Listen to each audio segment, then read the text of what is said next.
Hello दोस्तों, स्वागत है आप लोग का एक और नई वीडियो में।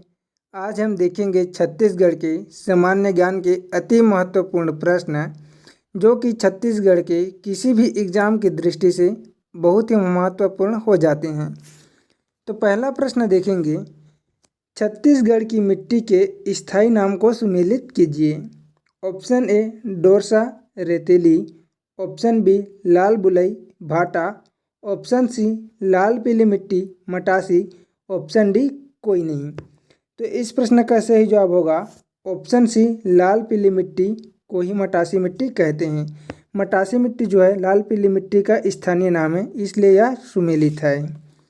अगला प्रश्न है, तारापुर का विद्रोह कब हुआ था? Option A 1876, option B 1854, option C 1859, option D 1842।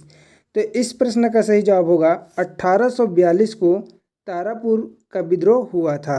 तो सही जवाब होगा ऑप्शन डी। और इसके नेतृत्वकर्ता कौन थे? तो दलगंजन बंधु। अगला प्रश्न है, मध्य प्रांत का गठन कब हुआ था? Option A 1864, option B 1863, option C 1861 और ऑप्शन डी है 1861। तो इस प्रश्न का सही जवाब होगा ऑप्शन डी 1861 को मध्य प्रांत का गठन हुआ था। ये कन्फ्यूजन वाला क्वेश्चन है दोस्तों, याद रखिएगा। 1862 को छत्तीसगढ़ संभाग बना था और 1861 को मध्य प्रांत में गठन हुआ था, याद रखिएगा। अगला प्रश्न है, छत्तीसगढ़ में बीएनसी मिल मजदूर आंदोलन कब हुआ था? Option A 1922, option B 1930, option C है 1920 और ऑप्शन डी है 1023। तो छत्तीसगढ़ में प्रथम बीएनसी मिल मजदूर आंदोलन कब हुआ था? इस प्रश्न का सही जवाब होगा ऑप्शन सी 1920। याद रखिएगा दोस्तों, ये क्वेश्चन बार बार पूछा जाता है और याद रखने का ट्रिक बता देता हूँ मैं आप लोग को। बीएनसी मिल मजदूर आंदोलन पूछा है तो बी से क्या हो जाएगा? 20। तो याद हो जाएगा आप लोग को 1920। अगला प्रश्न है, सरस्वती पुस्तकालय की स्थापना कब हुआ था? Option A 1911, option B 1909, option C 1912 और ऑप्शन डी 1913। तो इस प्रश्न का सही जवाब क्या होगा? इस प्रश्न का सही जवाब हो जाएगा ऑप्शन बी 1909। इसका भी ट्रिक बता देता हूँ दोस्तों आप लोग को याद रखने का।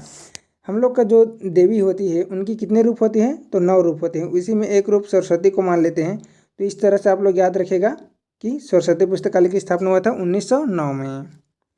अगला प्रश्न है, कोरंडम छत्तीसगढ़ के किस जिले में पाए जाते हैं? Option A Raipur, option B Bilaspur, option C Raigarh, option D Bijapur. तो इस प्रश्न का सही जवाब होगा बीजापुर में कोरंडम पाए जाते हैं। अगला प्रश्न है, छत्तीसगढ़ की शीतकालीन वर्षा होती है किससे होती है? देखेंगे। Option A Maikal range, option B पश्चिमी गर्त, ऑप्शन सी बंगाल की खाड़ी से, ऑप्शन डी अरब सागर की खाड़ी से। तो इस प्रश्न का सही जवाब हो जाएगा ऑप्शन बी पश्चिमी गर्त से छत्तीसगढ़ में शीतकालीन वर्षा होती है।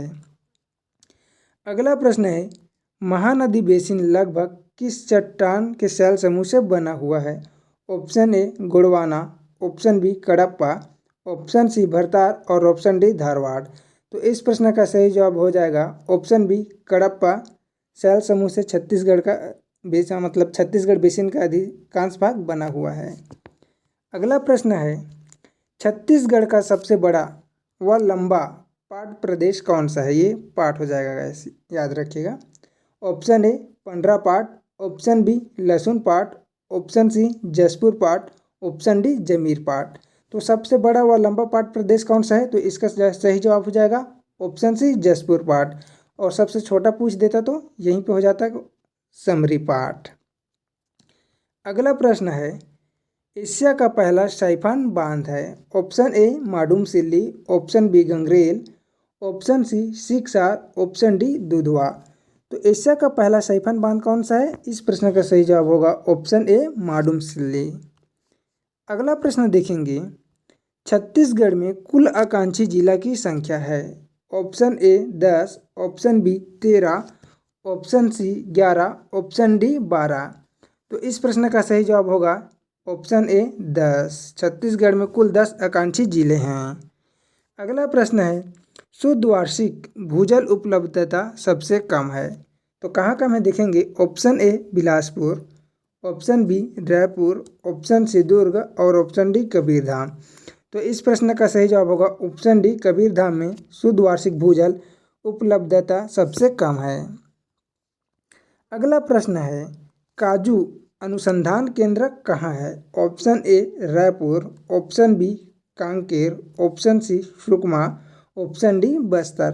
तो इस प्रश्न का सही जवाब होगा ऑप्शन डी, बस्तर में काजू अनुसंधान केंद्र है। अगला प्रश्न देखेंगे, सही चुनिए। सही चुनना है इसमें से।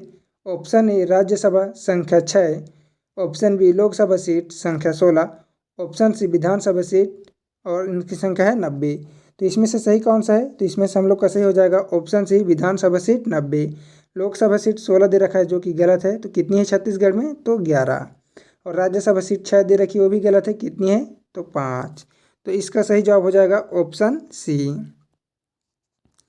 अगला प्रश्न देखेंगे, निम्न में से कौन सा स्थान छत्तीसगढ़ में स्थित नहीं है। Option A Durg, option B Korba, option C Ambikapur, option D Balaghat. तो इसमें से कौन सा नहीं छत्तीसगढ़ में, तो इस प्रश्न का सही जवाब होगा ऑप्शन डी, बालाघाट छत्तीसगढ़ में स्थित नहीं है। अगला प्रश्न देखेंगे, सामान्यतः छत्तीसगढ़ राज्य का ढाल किस दिशा की ओर है। ऑप्शन ए पूर्व, ऑप्शन बी पश्चिम, ऑप्शन सी उत्तर, ऑप्शन डी दक्षिण। तो इस प्रश्न का सही जवाब होगा ऑप्शन ए, पूर्व दिशा की ओर छत्तीसगढ़ राज्य का ढाल है। अगला प्रश्न देखेंगे, दंडकारण्य खालिस्तान के भाग में विस्तृत है। ऑप्शन ए आंध्र प्रदेश एवं महाराष्ट्र, ऑप्शन बी छत्तीसगढ़ एवं मध्य प्रदेश, ऑप्शन सी छत्तीसगढ़ एवं उड़ीसा, ऑप्शन डी उड़ीसा एवं झारखंड। तो इस प्रश्न का सही जवाब होगा दंडकारण्य छत्तीसगढ़ एवं उड़ीसा के भाग में विस्तृत है। तो सही जवाब होगा ऑप्शन सी। अगला प्रश्न है, छत्तीसगढ़ के प्रसिद्ध केशकाल घाटी में कितने मोड़ हैं। Option A 12, option B 24, option C 27, option D 40। Most important प्रश्न है दोस्तों, याद रखिएगा। तो छत्तीसगढ़ के प्रसिद्ध केशकाल घाटी में कितने मोड़ हैं, इसका सही जवाब होगा ऑप्शन ए 12। अगला प्रश्न देखेंगे, छत्तीसगढ़ का नागलोक किसे कहा जाता है। Option A Tapkara, option B Champa, option C Sarangarh, option D Abujhmarh. तो इस प्रश्न का सही जवाब होगा ऑप्शन ए, तपकरा को छत्तीसगढ़ का नागलोक कहा जाता है। अगला प्रश्न है, छत्तीसगढ़ के विशाल मैदान की आकृति कैसी है। ऑप्शन ए त्रिभुजाकार, ऑप्शन बी गोलाकार, ऑप्शन सी पंखाकार, ऑप्शन डी लंबाकार। तो इस प्रश्न का सही जवाब क्या होगा, इस प्रश्न का सही जवाब हो जाएगा जो कि छत्तीसगढ़ का विशाल मैदान की आकृति है, ऑप्शन सी पंखाकार। आशा है आप लोग को वीडियो पसंद आई होगी। अगर दोस्तों आप लोग को वीडियो पसंद आई होगी तो वीडियो को लाइक कीजिएगा, चैनल को सब्सक्राइब कीजिएगा। मिलते हैं अगले वीडियो में, तब तक के लिए धन्यवाद।